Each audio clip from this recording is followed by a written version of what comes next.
Welcome back to Familiar Faces. Welcome back to First Timers. I'm Rania Francoeur. Today's session is about employee engagement with our chosen tagline of who is running your company. Because at the end of the day, your organization and its success and its impact can only be as good as the strength of the people making decisions day in and day out. So our usual format for the next hour or so, usually we stay on for like an hour and a half, is to invite Randall Craig, Brain Trust Professional Institute CEO, to share a few words to get us started. And then we flip into questions from you, from me, and as usual, Randall has no idea what topics we're going to sling his way.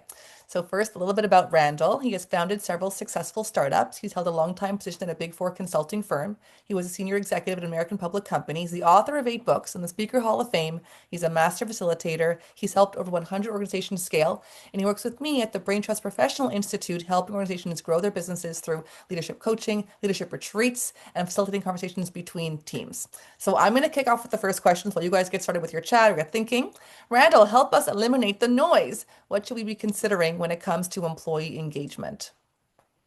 You know, I wouldn't mind taking a step back and just giving a few opening comments on it first, because I think when we talk about employee engagement, if you talk to any HR leader, that's kind of the holy grail. We want people engaged. We want to use 100% of their brain, 100% of their creativity, 100% of their initiative, 100% of their work effort, 100% of everything. But to tell you the truth, that never seems to be. And the question is why? And what can we do about it? Certainly, sort of as leaders, but also as individual managers. And if you're an individual contributor, if you're part of an organization, it's like, why? What's actually happening here? So the question of employee engagement is this, and I'm sure we've all seen people at some point in our career who's kind of like the walking dead. They're there, they just don't seem to be, yeah, they're getting a paycheck, but they're not really into it, right? They're not going the extra mile. They don't seem exactly satisfied. They're punching a clock. They're at best. Or sometimes you see people who, frankly, just checked out. COVID has not been helpful. I mean, it's very well in the rear view mirror here, but still, the whole work from home issue makes it a bit harder to sort of engage with anybody on your team up at the same level as well as down. So the whole question of this, I think, is really, really important. Um, I'll also say, just as an aside, I I drive in any major metropolitan area, and you see these big, big size skyscrapers filled with hundreds or thousands of people working for particular companies, and you think, what the heck is everybody really doing there? They've got thousands of employees. Do they really need those thousands? What if they had everybody engaged 100%, or at least as close as possible? What kind of incredible impact that would make on the organization and all of its stakeholders if everyone was fully engaged, right? For smaller organizations, entrepreneurial leaders, there's no hiding in the reeds.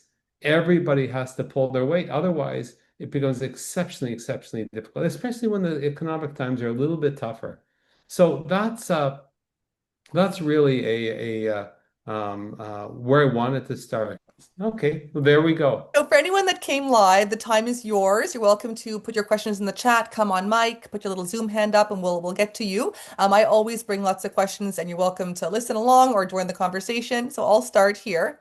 I want to start with the origin story, Randall. Okay, where did this term employee engagement come from? It was developed in the 90s by none other than management consultants. Okay, so before employee engagement, we simply had employee satisfaction.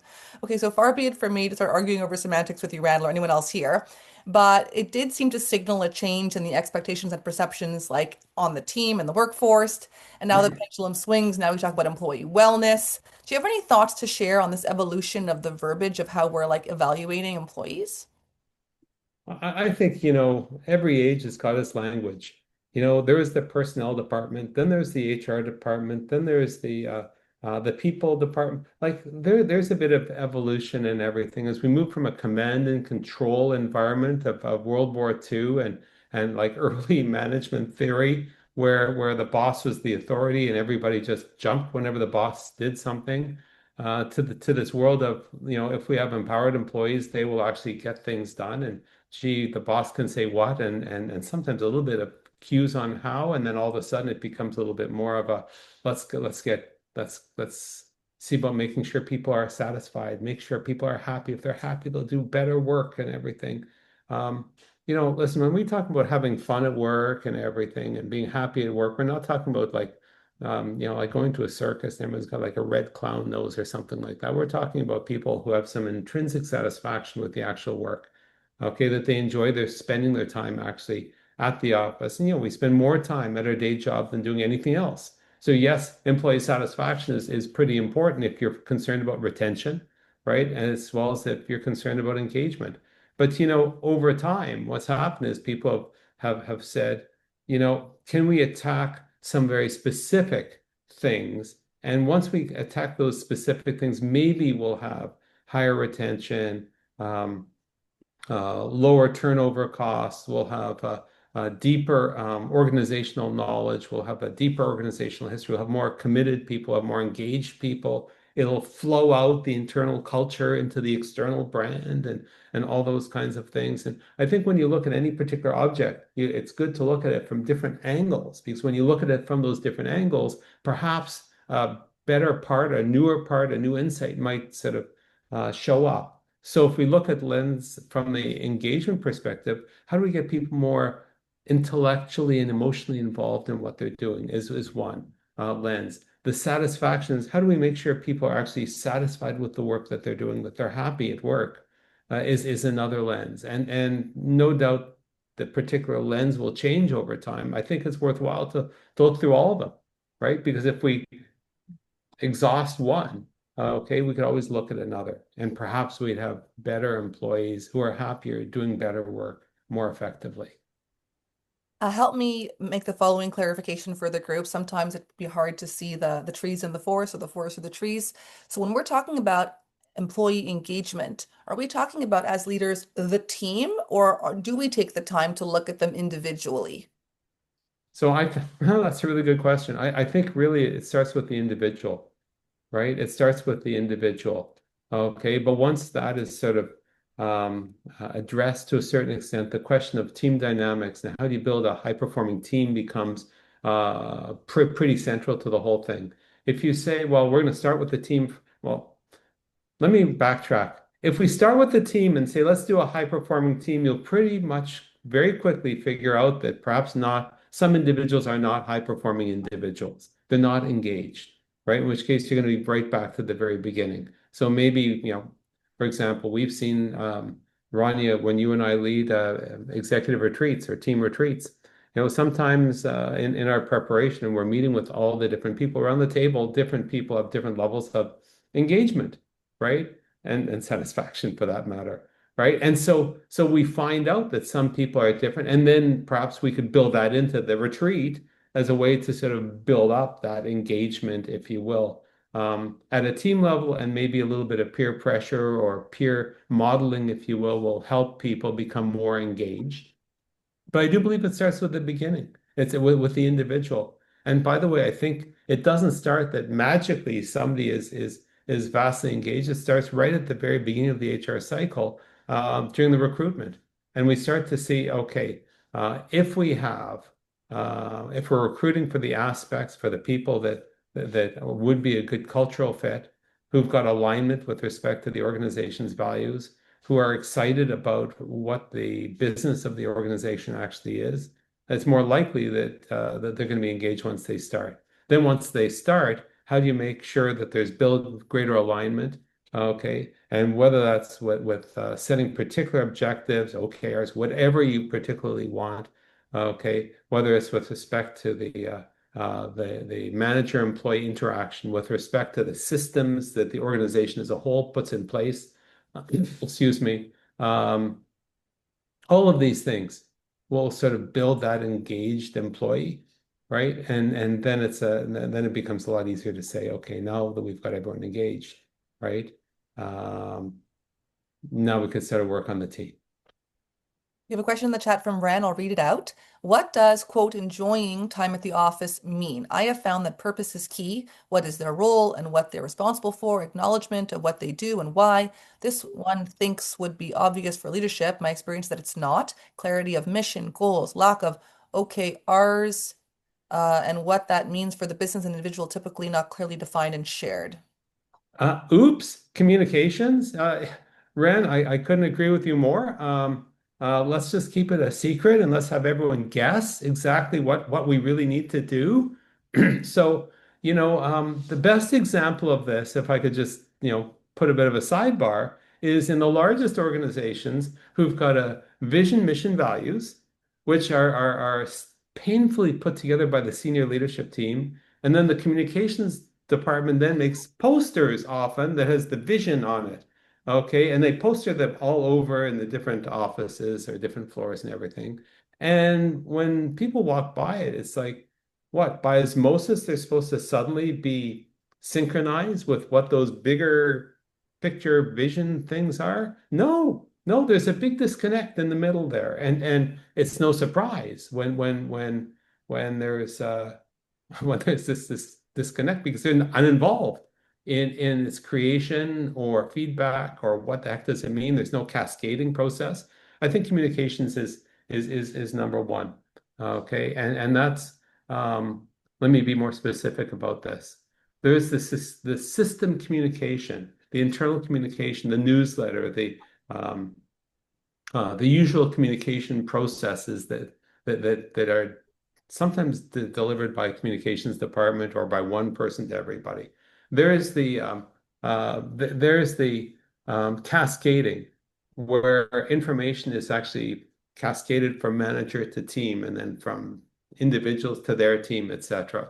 There's the gee, we're going to have a team, a full organization kickoff where we're going to bring everybody to such and such a place, whether it's real or virtual, and everyone's going to get the same message at the same time. There's going to be discussions and there's going to be workshops, and there's going to be things where it's dissected and it's not just sitting up at this very top level.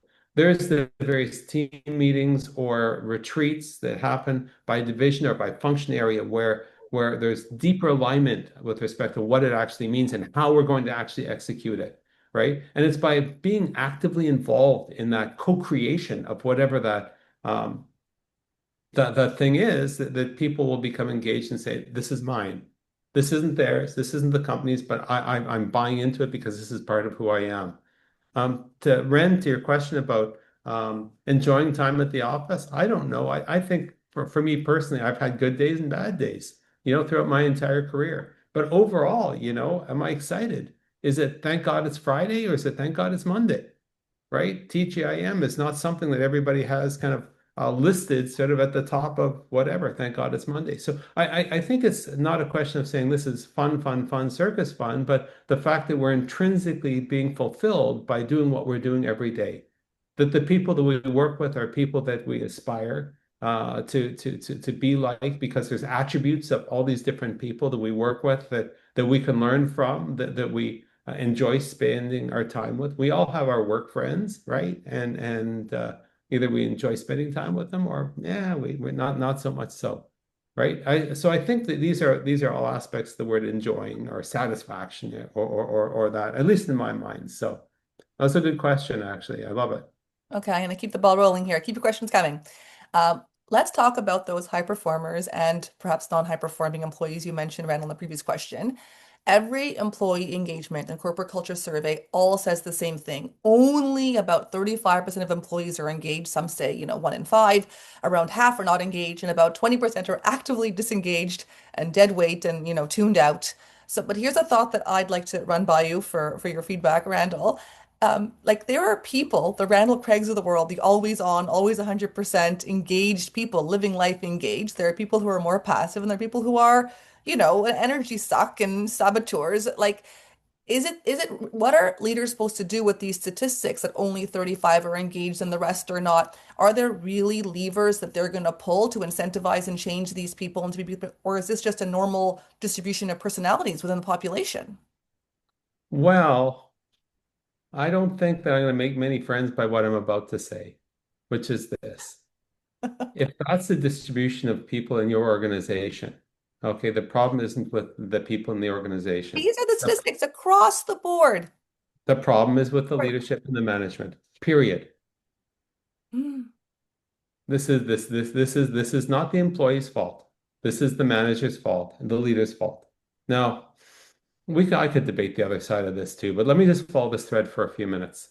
You know, what are the managers doing such that 25% or whatever that stat is actively disengaged. What are they not doing that is causing people to say, don't want anything to do with this. I'm going to sabotage. Can you imagine? Okay. What's happening with their direct managers? Now, you probably say, well, the manager must be incompetent. No, no, that's not often the case. Sometimes organizations have not invested in their managers, right? The managers might not know how. Sometimes, for example, there's no mechanism to determine who is disengaged and who is engaged and who's super engaged and who's like totally checked out, right? Engagement surveys, 360-degree evaluations, for example, the proper way of building in a performance appraisal process along with check-ins along the way, like a half-year check-in or more often. These are the kinds of things that actually can help skip manager meetings, another way of sort of checking these things out. And to say, you know what? Yeah, we can do a slap to a management team because they haven't done such and such. But maybe they've been focusing on other things. Certainly, for many entrepreneurial organizations, smaller ones, it's a question of financing. We got to find money, right? And we've got to go to the market. We've got to find money. Sometimes it has to do with like massive structural changes. Yikes, we got to deal with this thing called, oh, years ago, COVID, remember? We got to figure this kind of thing out. But um, um, where are we investing in our managers? Right? What are we doing, for example, for individual teams to upskill everybody, to give everyone the same vocabulary, to tie people back into the mission itself, right? Are we using the same old techniques, management techniques? How are we making decisions as an organization?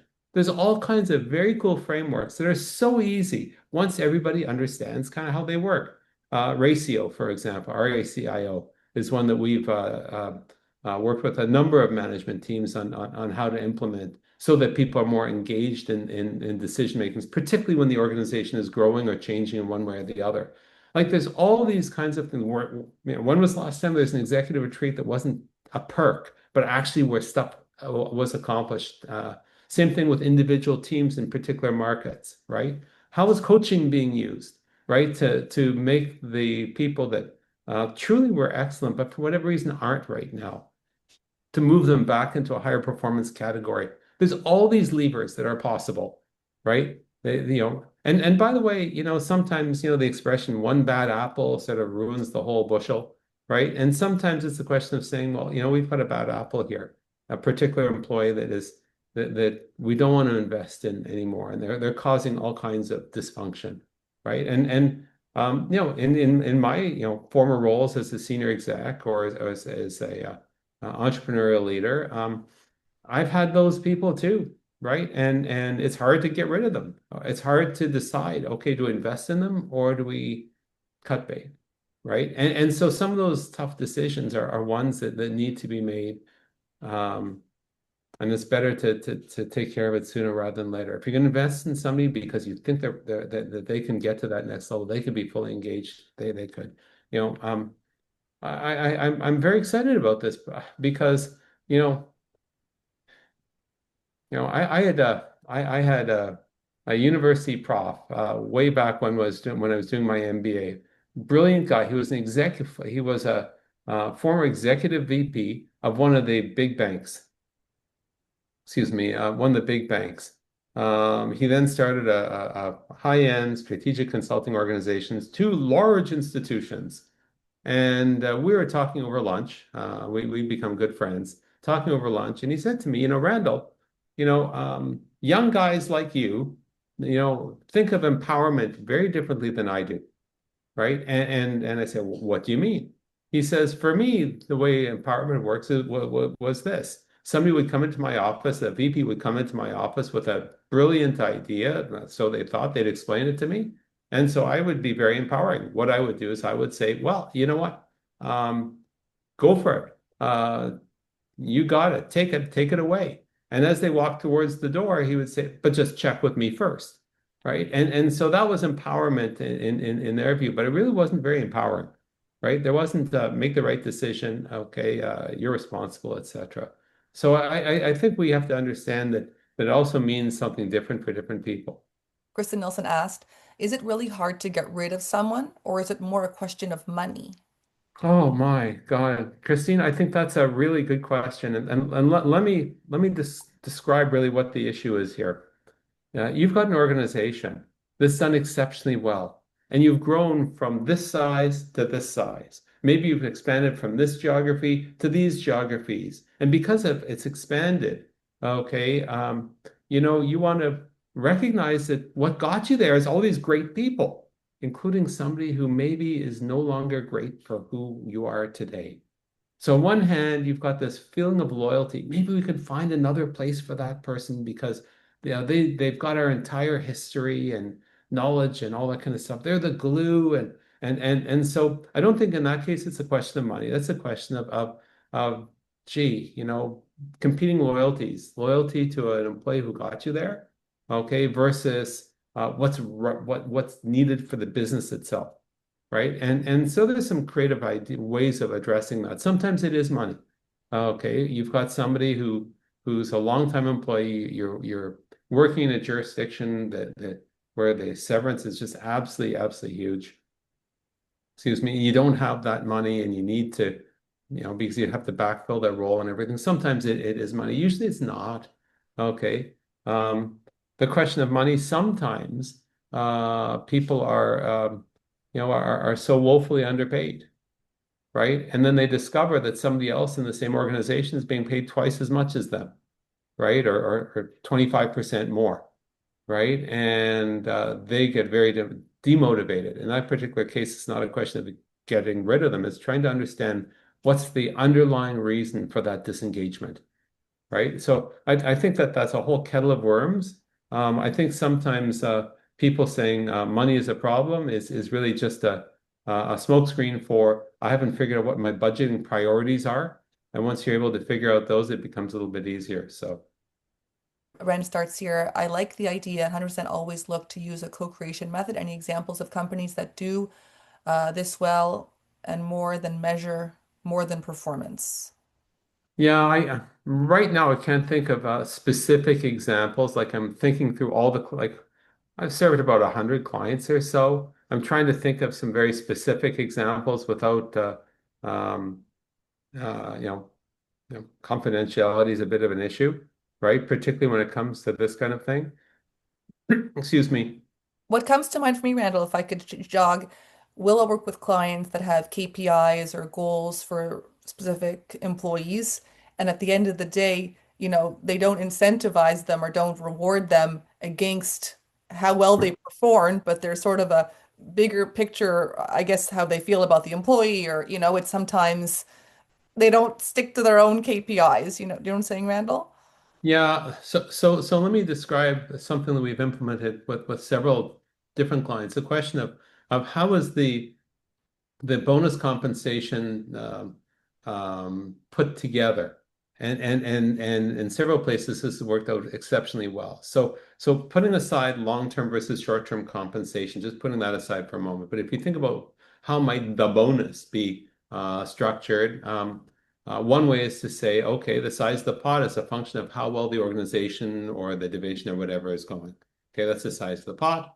Okay, how much of that pot is a function of your performance against the your objectives, right? And therefore you can actually do much better. Now that's pretty easy. Okay, many organizations do that kind of thing. But what if, for example, you also said one part of the bonus, okay, 30-50% of the bonus is also a function of how you contribute to others achieving their objectives. So it's not just me, but it's also everybody. So I've seen that in several places as well. So that ties into the particular objectives of the person. It ties into how the organization goes as a whole, but also with respect to how they help specific other people as well. So except for that last part, okay, which is more of a subjective managerial sort of decision, everything else effectively is objective, right? And so. Question from Victoria. Can someone still be motivated at work if they feel they're not being paid enough? Oh boy, I need to be paid more, just so you know, Victoria. Um, I think that there's an interesting study that asked the question, and when somebody wins the $1 million lottery, does that suddenly make them happier? right? And the answer, if I consider paraphrase, is once you're above a certain level, okay, I could pay my rent kind of thing, okay, your mindset and your impact on money is very different. It turns out that you win lots of money, they're happy for a period of time, then eventually they become exactly the level of happiness that they were beforehand. It's so, having a raise or getting a bonus or a commission or whatever it is has a momentary impact of this is great. Okay. But if somebody is not making a living wage, somebody's making $15 an hour and they can't put food on their table, believe me, they're very motivated by money. Okay. On the other hand, if somebody's making $200,000 and boy, now they're making $210,000, okay, it's not going to change any motivation here. Okay, none at all. I think the question isn't really paid enough, but I think the difference between reward and recognition is actually really important because in some ways, when we think about bonuses or pay levels, that's kind of reward, but it's not really recognition. I think too often people aren't recognized and enough for the work that they do. When I say recognition, by the way, I'm talking about on one hand recognition by the leadership. Some organizations have the President's Award for this or the something of the year award for that. Recognized by their manager. Gee, this is very, very good job. Ronnie and I sort of have this thing where the idea of, oh, give me cookies because I've done some amazing thing, etc. And sometimes I forget to give her cookies, virtual Give me cookies. lots It's of cookies, it's Randall. embarrassing when she calls me out, but you know something, it's really important to have actually that managerial. But also the third is recognition by your peers, right? And the question of how do you do peer recognition is very interesting. For many years in one of my last companies, what I did is I instituted something called the High Five Award for going the extra mile. And this is a fascinating, fascinating study. Um, the idea is that on the team, and this is um, on this particular team, there's about a dozen people, 15 people, and every single week at sort of the all hands team meeting, um, the person who won the previous week would decide who wins the next week. How do you determine? Everybody would send an email to the person. The first week it was me, saying so and so deserves the high five award because they helped me do such and such. So and so deserves because I noticed they did such and such for a client. I don't think anyone saw it. So and so deserves it because such and such. So at the team meeting, guess what? I would read out all the different things that people had done. Everyone feels like $1 million because honestly, they didn't realize somebody saw them do this kind of thing or that they made a big difference one way or the other. And then I would say, here, this week, the high five award for going the extra mile goes to so and so. We had this little pyramid shaped thing with it written on it, and that would go on their desk, and they would get like a $50 gift card for lunch at a restaurant nearby, etc. And that was fine. So that was going on week after week after week after week. And then I was traveling a lot, and I didn't have time to get gift cards. So I said this one week, I'm sorry, I just didn't have a chance to get gift cards. They said, it doesn't matter. We don't care about that. What really made the difference is that peer recognition, right? That we would get. It was actually really cool. It was actually really cool. So I said, listen, I'm happy to give people, and they said, don't worry. Don't worry. So a high five award.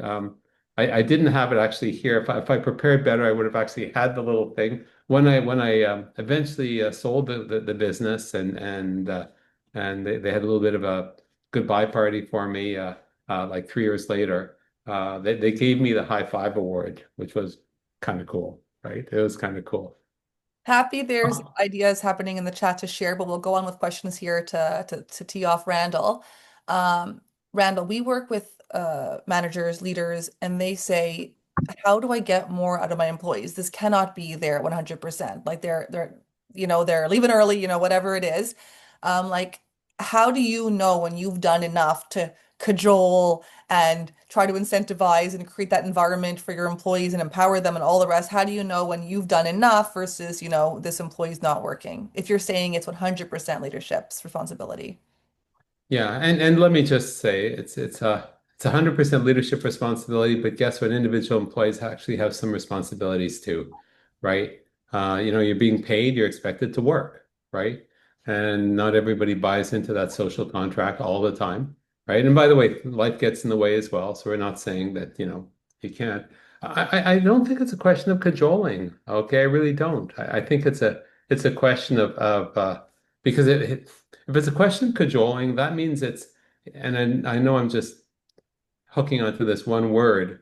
If it's a question of cajoling, it's a question of, okay, what can I cajole this week? What can I cajole that week? I think the question of a manager is how do you build the inner strength and inner motivation in your team so that they um, can help drive the bus, not just it's all you, right? And I think that's the essence of leadership.